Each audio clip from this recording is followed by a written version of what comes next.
Si ya tenemos una solución creada en alguna carpeta específica de nuestro sistema, por ejemplo, el escritorio o alguna unidad de disco, hemos creado una solución que genera un proyecto inicial. Lo que se sugiere en el caso del aprendizaje de estos primeros algoritmos en C Sharp es tener una única solución en donde se puedan ir agregando pequeños proyectos.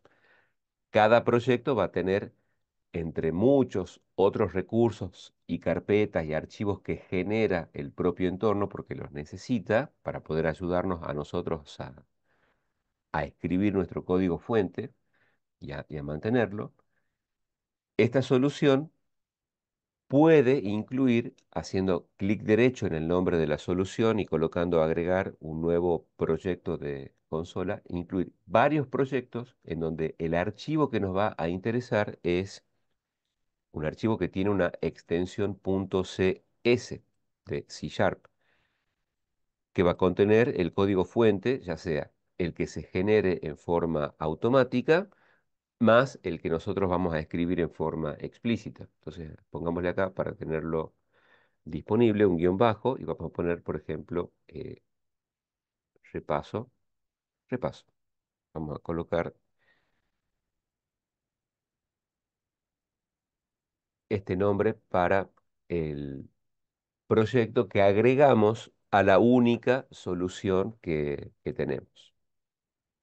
Entonces lo iniciamos con dos guiones bajos para tenerlo a mano acá en primer lugar. ¿Qué era lo que entonces habíamos sugerido cuando se comienza a trabajar con algún lenguaje? Bueno, comenzar con micro ejemplos, micro ejemplos. No intentar hacer un mega sistema en un primer intento, sino comenzar a conocer la sintaxis y a poder implementar las ideas de la teoría. ¿En qué consiste una posibilidad de esta secuencia cuando uno ya quiere comenzar en cuanto a la práctica en una cierta sintaxis? Bueno, acá vamos a agregar un bloque.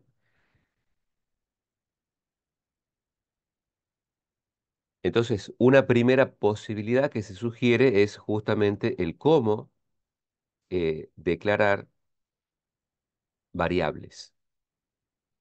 Cómo declarar una variable, es decir, cómo crear un espacio en la memoria para almacenar un contenido.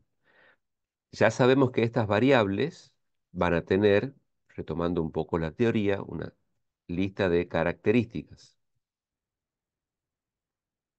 ¿Cuáles son las características de estas variables? Esto lo vamos a hacer como algo previo a la práctica en sí. Las características de estas variables van a ser que toda variable en programación, más allá del lenguaje o de la forma en que gestionen los lenguajes estas variables, toda variable tiene un identificador. Toda variable va a pertenecer en última instancia, aunque no lo haga en forma explícita y directa, pero la mayoría de los lenguajes sí, va a tener un tipo de dato asociado. ¿Cuál? Numérico, entero, real o complejo, o bien no numérico, un carácter o una cadena de caracteres o un booleano. Son los tipos de datos fundamentales, excepto obviamente las cadenas que son estructuras. Los números, los caracteres y el tipo de dato booleano son los tipos fundamentales, imprescindibles o los tipos simples. Nuestras variables van a pertenecer a alguno de esos tipos de datos. Toda variable va a tener, porque está asociado con el tipo de dato, un cierto tamaño. El tamaño de la variable es la cantidad de bytes o de bits, si lo queremos ver desde esa unidad elemental, qué tanta capacidad para almacenar datos tiene.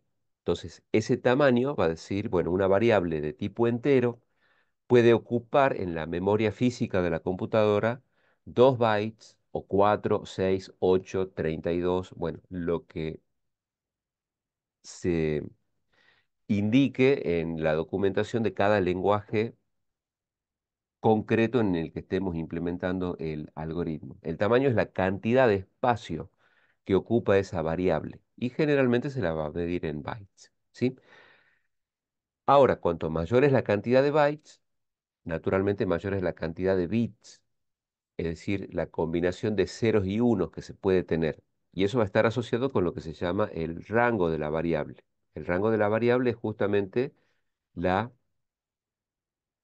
cantidad de posibles valores o el conjunto.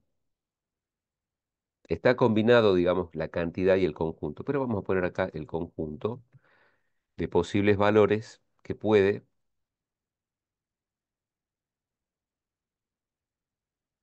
asumir una variable según su tipo de dato y su tamaño. Entonces, si una variable, por ejemplo, del tipo entero, solo tuviera un pequeñísimo bit, es decir, una sola celdita ínfima, ¿sí? Esto es un caso extremo, ideal, no existe, pero es solo para visualizarlo. Si hubiera solamente un bit, es decir, una posibilidad de almacenar o un cero o un uno, bueno, el rango de ese número entero sería 2, porque podríamos tener un estado cero o un estado uno. Por ejemplo, si colocáramos cero o uno, ya estaría lleno ese bit. Hay dos numeritos posibles para representar. El rango sería 2. Si tuviéramos, por ejemplo, dos pequeños bits, podríamos tener 00, 01, 10, 11. Entonces tendríamos cuatro elementos diferentes. El rango pasaría a ser 4. Cuanto mayor es la cantidad de ceros y unos que se puede tener, o sea, podemos tener 32, 64, etcétera, 2 a la n va a indicar toda la cantidad de números que se podrían representar con ese tipo de dato. Bueno, ese conjunto de posibles valores se llama el rango de la variable. O sea, una variable de tipo entero, por ejemplo, una variable short, va a ir, después esto puede tener algún ajuste, entre menos 253 a 254. Ese es el rango. Una variable entera del tipo short tiene un byte y tiene ese rango. Eso es la idea de tamaño y rango. Tamaño, cantidad de espacio físico que ocupa una variable, rango, conjunto de todos los posibles valores de esa variable, ¿sí? El ámbito de la variable hace referencia generalmente a lo que se llama un ámbito local o un ámbito global. Una variable es global cuando no le pertenece a ninguna función. Tanto la función principal como cualquier otra función definida en el programa pueden ver y acceder a una variable, modificarla, usarla.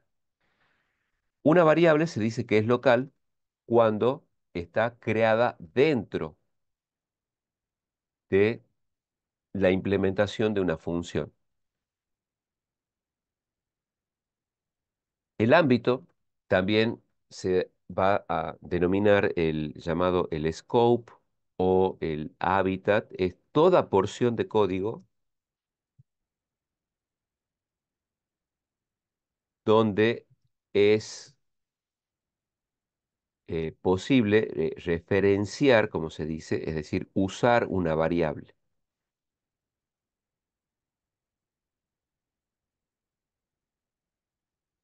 usar, bueno, la variable, ¿sí?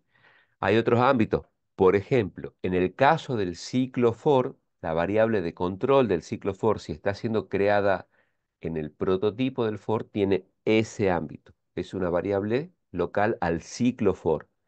esa variable de control no va a existir antes del ciclo for y no existe después del ciclo for. Solo existe en el contexto, lo que sería, bueno, el scope o el hábitat o el ámbito, en ese caso del ciclo for, ¿sí?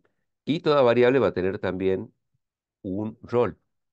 Más allá de que toda variable contiene datos, cuando el propósito es muy particular, se dice la variable actúa con un cierto rol. Estas van a ser características de las variables. El identificador, el tipo de dato, el tamaño, el rango, el ámbito y el rol. Entonces, una vez que uno tiene esto en mente, volvemos a retomar esta idea. Entonces, la primera micro práctica sería, bueno, cómo declarar una variable. Y hay que empezar a recorrer los tipos de datos. Diríamos, ¿cómo declarar una variable? ¿Cuál tipo de datos? Los numéricos. Dentro de los numéricos, ¿cuál? Un entero. Entonces, primera micropráctica, ¿cómo declaro una variable de tipo entero en tal lenguaje? Entonces, para el caso de C Sharp, se pone el tipo de dato int y el nombre de la variable, por ejemplo, una variable A. O nosotros habíamos, digamos, comenzado como una primera micropráctica declarando una variable entera edad.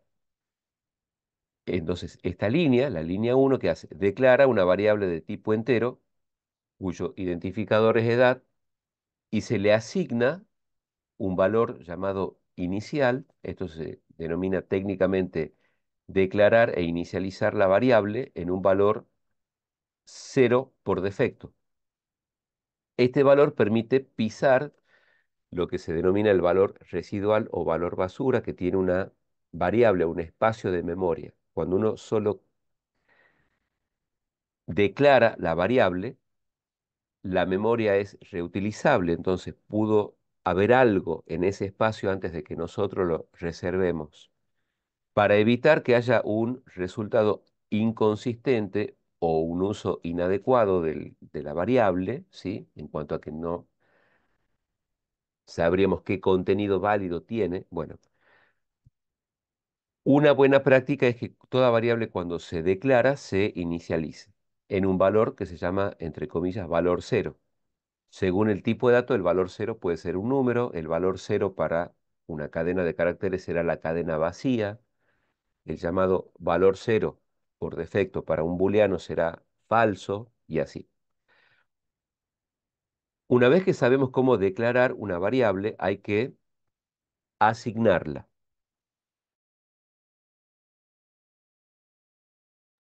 Es decir, tiene que poder llegar un contenido a esa variable.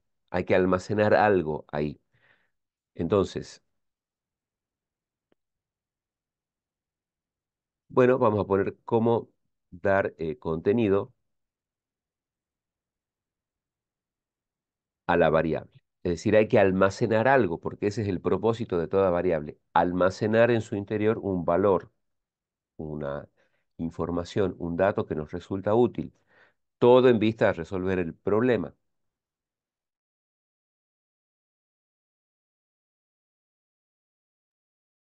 Generalmente el contenido de la variable, la propia variable, lo va eh, a obtener o lo vamos a colocar nosotros ahí de tres formas o más. Hay muchas, o no muchísimas, pero hay varias complementarias de lo que se puede ver en el curso inicial. Una forma de dar contenido a la variable sería directamente por código fuente, es decir, por código.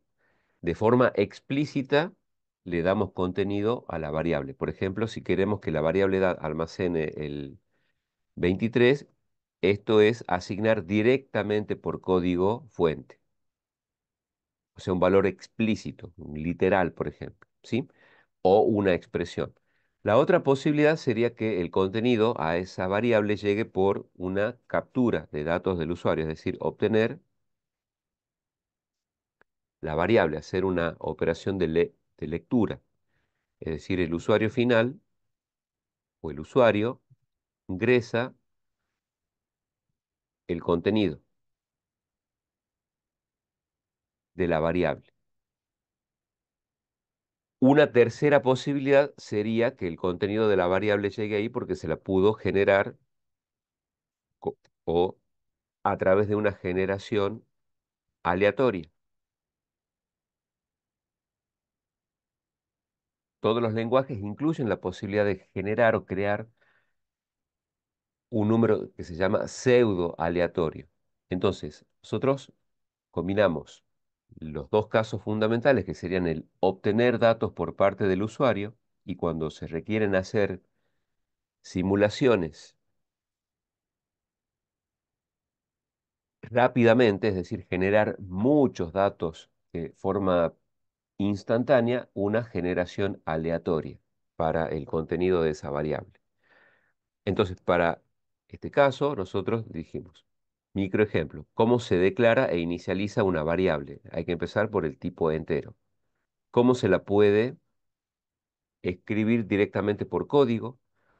La otra variante sería cómo generarla en forma aleatoria. La otra variante, cómo se la obtiene a través de un periférico, o sea, una entrada a través del teclado, por ejemplo, ¿sí? Después, eso es en cuanto a la posibilidad de darle contenido a la variable. Después, en cada lenguaje vamos a ver cómo mostrar la variable. La variable tiene una representación interna en la memoria, lo que sería almacenar el dato, y después está la forma de lo que se va a denominar mostrar o desplegar o presentar el dato o la variable. Por ejemplo, una variable de tipo real o de tipo float o de tipo doble se almacena con muchos dígitos de precisión. Pero cuando la queremos mostrar o desplegar o presentar, podemos elegir qué cantidad de decimales queremos mostrar. Si queremos mostrar solamente la parte entera o solamente la parte decimal o cuántos decimales. Si es con un redondeo, si la queremos truncar, pero dentro la variable tiene un contenido muy preciso. Hay una forma de dar contenido a la variable y unas variantes para mostrar el contenido de las variables. Entonces, si queremos mostrar una variable, depende de la sintaxis. Nosotros hemos utilizado un console write y writeLine y acá podríamos usar la llamada interpolación. Hay una cadena de caracteres vinculada al write que permite, si se precede con el signo pesos, poner un par de llaves y decir o mencionar una expresión. Entonces acá podríamos poner, por ejemplo, para el usuario final, usted tiene el contenido de la variable y completar esa cadena o ese mensaje.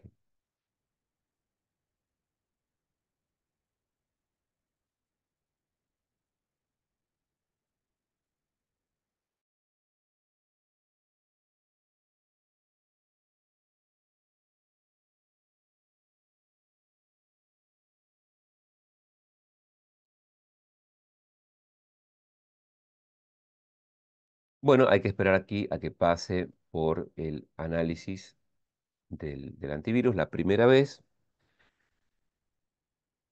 y una vez que hemos eh, compilado nuestro código fuente, este código fuente se va a traducir a ceros y unos, es decir, a un ejecutable, y ese ejecutable es el que vamos a ver en este caso en la consola. Entonces nos va a decir usted tiene y el contenido de la variable edad, que es el que asignamos acá directamente por código.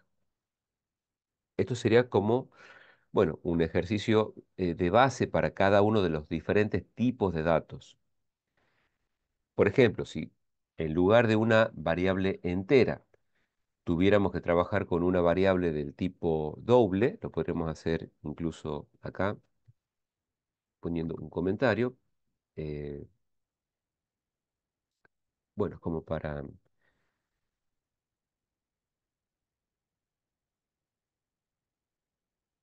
que estos, bueno, códigos no se pierdan, lo vamos a colocar acá.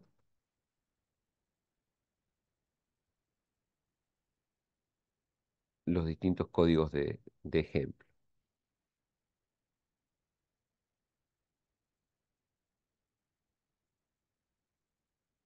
Si queremos trabajar con el tipo de dato doble o real, la misma idea, cómo se declara, cómo se puede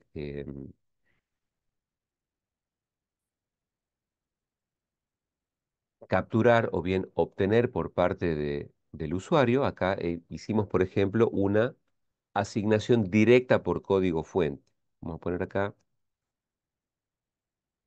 asignar o asignación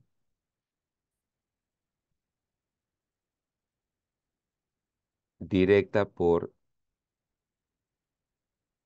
código fuente. La otra posibilidad, esto se puede, bueno, comentar, es decir, anular la generación de esa parte del código fuente, eso se ignora, pero después podríamos activar una sección o una línea quitándole el comentario. Entonces, una de las buenas prácticas que se sugiere es que si hubiera una variante en la asignación a una variable, esas asignaciones o esos bloques se hagan invisibles para el compilador a través del comentario de ese bloque. Y si es necesario activar nuevamente esa sección, se la quita del comentario. La otra posibilidad sería obtener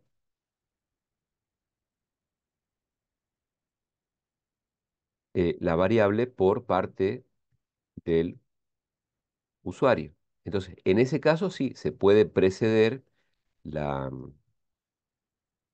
la solicitud del dato con un mensaje. Podríamos poner, por ejemplo, ingrese su edad. En este punto viene lo que habíamos comentado, el hecho de que la consola, nuestras aplicaciones del curso, fueron aplicaciones de consola, es decir, no hay interfaces gráficas.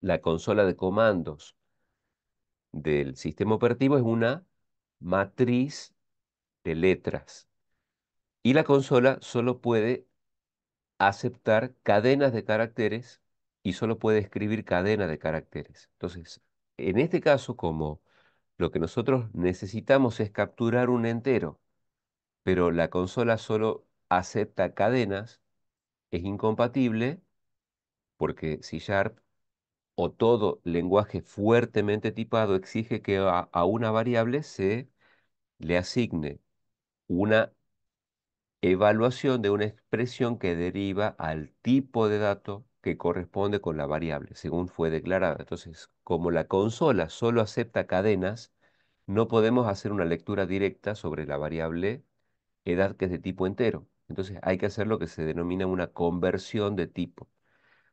El mensaje va a decir ingrese su edad y ahora a la variable edad que se le asigna. Bueno, el convert.toInt 32 es una de las posibilidades en donde nosotros podríamos aplicar sobre la consola una lectura con el comando readline y los paréntesis.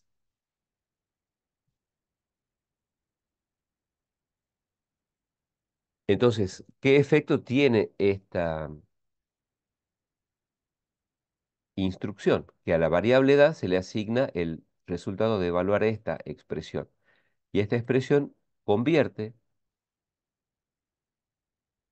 Hay otras variantes como el try parse, pero siempre vamos a ir por lo que se denomina el curso normal de los eventos. Entonces vamos a ingresar por teclado una línea de texto que puede representarse a un número entero. No vamos a poner, por ejemplo, la palabra hola o una entrada vacía, sino que todas estas ideas se practican ya en lo que se llama el curso normal de los eventos.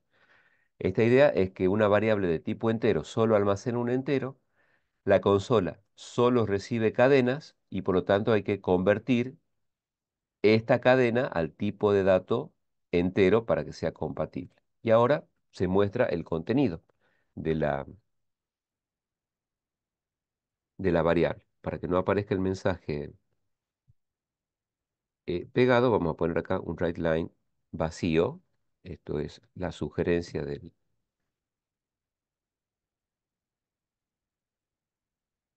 propio editor. Entonces, ahora, en vez de que por código fuente hagamos el ingreso o la asignación del contenido, acá vamos a poder colocar, por ejemplo, si dijéramos, no sé, 81, un número entero, pero la consola lo toma como una cadena, se convierte y se muestra.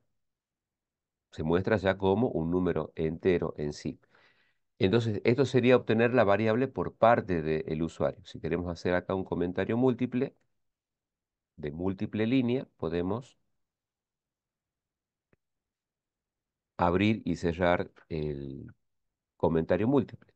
Una tercera posibilidad, entonces, era la posibilidad de generar de forma aleatoria el número, para lo cual cada lenguaje va a tener su sintaxis particular. Nosotros acá teníamos la posibilidad de generar una variable, es decir, un objeto, declarar una variable del tipo de dato random y le vamos a llamar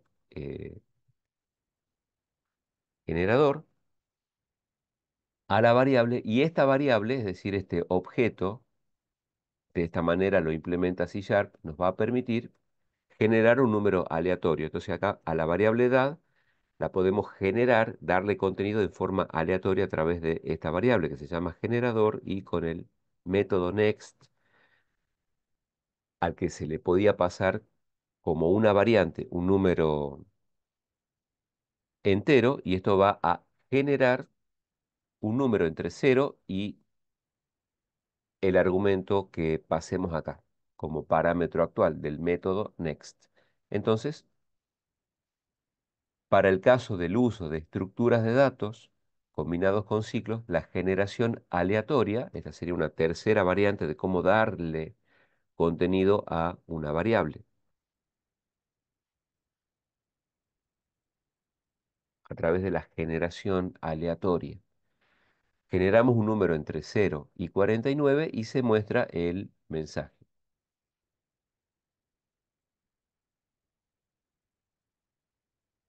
Bueno, entonces nos dirá, usted tiene 32 años, cada ejecución dará un número aleatorio diferente. Nuevamente, cuando uno tiene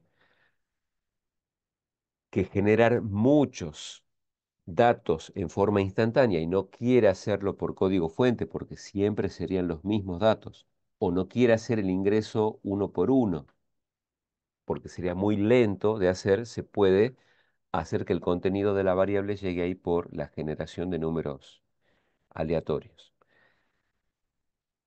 Bueno, para el caso de,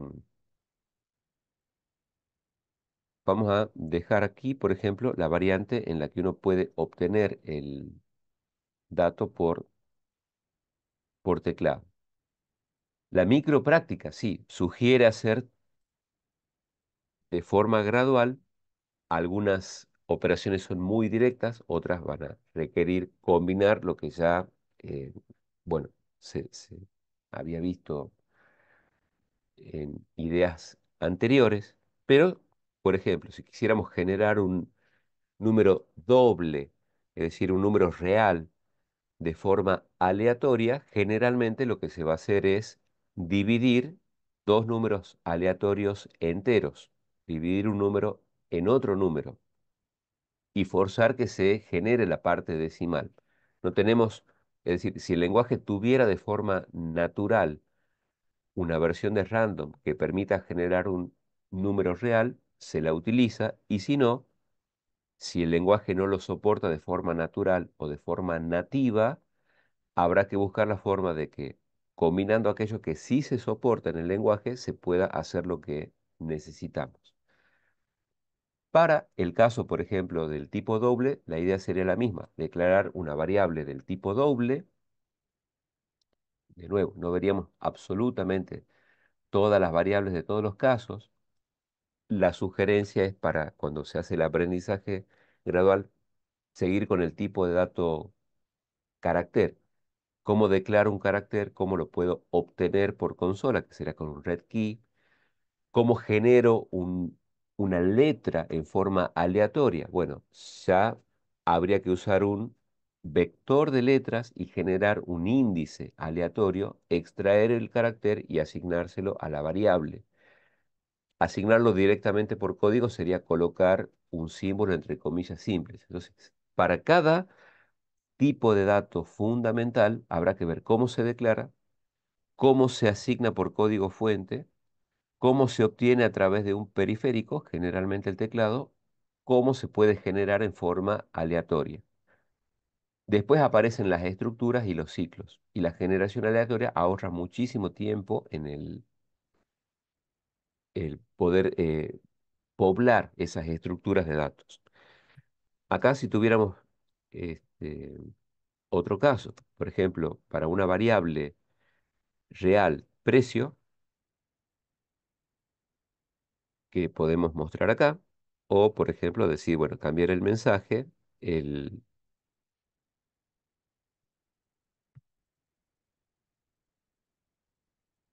producto vale, poner acá precio, pesos.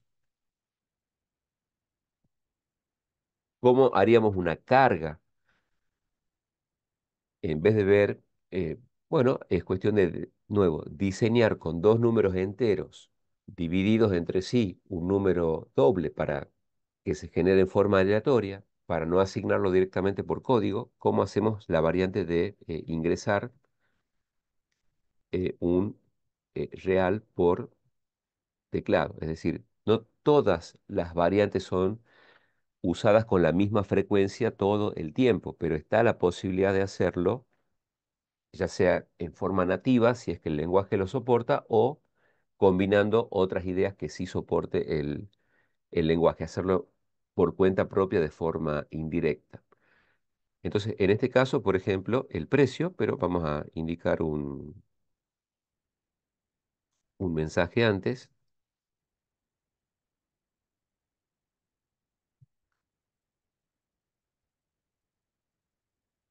Pongamos acá precio del producto.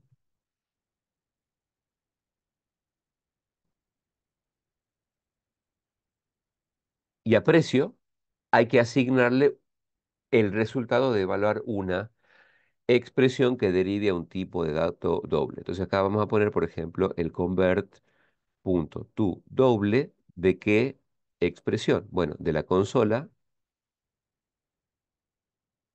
punto readline. Ahora, siempre siguiendo el curso normal de los eventos, vamos a ingresar por teclado un número. En este caso, a veces puede hacer falta dos ejecuciones para determinar cuál es el llamado separador de decimales. Si el separador de decimales es el punto o si el separador de decimales es la coma. Puede que el programa tome el número en forma correcta, entonces ya sabemos cuál es el separador de decimales. Puede ser que lo tome de forma incorrecta, pero que el programa no se clave, solo que va a formar un número que no era el que nosotros esperábamos, o sea, lo va a ignorar al separador de decimales, o puede ser que, como se dice, se clave el programa, o sea, se genere una excepción. Veamos, si acá nosotros colocáramos, porque esto es por prueba y error, la intención es colocar, por ejemplo, 12.34, donde el punto 34 es la parte decimal. Es como una primera ejecución. Esto podría ser después el lenguaje Pascal o el lenguaje JavaScript o Java, ¿sí? Y estamos haciendo como esas primeras prácticas para conocer los tipos de datos, la lectura, la generación, el mostrarlo, etc. En este caso, vemos que el punto no es el separador de decimales, porque lo que se está mostrando acá es el entero 1234. Pero nosotros queríamos ingresar 12 como parte entera y 34 como parte decimal. Entonces, esto prueba si hacemos una segunda ejecución, que el separador de decimales para la entrada de datos por consola en C Sharp es la coma. Entonces acá podremos poner, por ejemplo, 12.48. Y cuando lo vamos a mostrar al dato que fue ingresado por teclado, se muestra el contenido correcto, el que nosotros queremos. 12 como parte entera, punto 48 como parte decimal.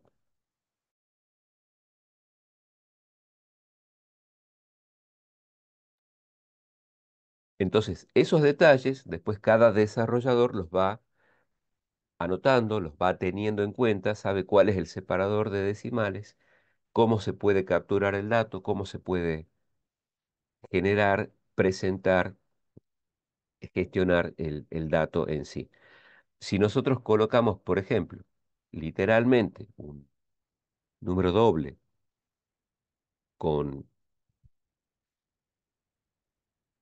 varios elementos en la parte decimal, la presentación del dato o el despliegue del dato es exactamente a como está almacenado. Si necesitamos alguna variante, bueno, se lo puede indicar en el cómo se despliega el dato. Acá podemos poner, por ejemplo, el método toString para convertir a cadena un elemento, es decir, representarlo como cadena de caracteres para presentarlo por pantalla. Y aquí podemos colocar esta llamada cadena de formato. No queremos mostrar esto en pantalla. Queremos que el precio, que es un número real, se muestre como si fuera cadena con toda la parte entera y solamente dos decimales después de la coma. Entonces acá podemos colocar, por ejemplo, 3,14, 15, 78 y se va a mostrar solamente los dos primeros decimales. Eso es el cambiar el cómo se muestra el dato. Esto ya, bueno, no tiene en sí que ver con el precio de un producto, sino que es una práctica, una variante, otra variante, prueba y error, etcétera. Si acá, por ejemplo, decimos, bueno, ¿qué pasa si quisiéramos tres decimales después de la coma? ¿O qué pasaría si quisiéramos cuatro decimales? Bueno, se va cambiando la cadena de formato. Ponemos un mismo número, esto es prueba y error. Hay elementos que uno los puede intuir, decir, bueno, si esto funciona de tal forma, quizás funcione de tal otra forma por defecto o no. Es prueba y error, ¿sí? Entonces acá, por ejemplo, ya vemos que si lo tenemos al número original, lo que se está haciendo es un redondeo. Si mostramos con dos cifras decimales, la tercera, que es 1, se redondea hacia abajo. Acá, por ejemplo, 14,2 está tomando como tercer elemento el redondeo de 0 a 4 para abajo, de 5 a 9 para arriba. Como lo que hay que mostrar es el tercer decimal, el que sigue es 5. Entonces redondea para arriba. Lo mismo acá. El cuarto decimal original es 5, pero cuando debes redondear, el que le sigue es 7, redondea el anterior hacia arriba. Pero muestra dos decimales, tres decimales y cuatro decimales después de la coma, que era lo que nosotros hemos indicado acá, dos, tres y cuatro decimales. Esto es solo para tener en cuenta el cómo se almacena el dato y cómo se presenta o cómo se despliega el dato. De nuevo, ahora, al haber transitado, digamos, el curso con C Sharp, el verlo nuevamente, bueno, remarca esto, pero es una sugerencia para cuando se deba encarar el estudio de un lenguaje nuevo o un lenguaje más complejo que los lenguajes tradicionales. Puede haber lenguajes de programación que son mucho más técnicos, o sea, se están orientados más hacia otros programadores que hacia el usuario final. Entonces, para no perdernos en toda la gama de posibilidades, se sugiere entrenar con estos micro ejemplos. ¿Cómo podríamos combinar entonces, en base a esta sugerencia de microejemplos con cada tipo de dato, cómo capturar el dato, cómo asignar por código fuente y cómo generar en forma aleatoria y cómo presentar el dato, comenzar a combinar roles de variables con ciclos repetitivos y con la toma de decisiones?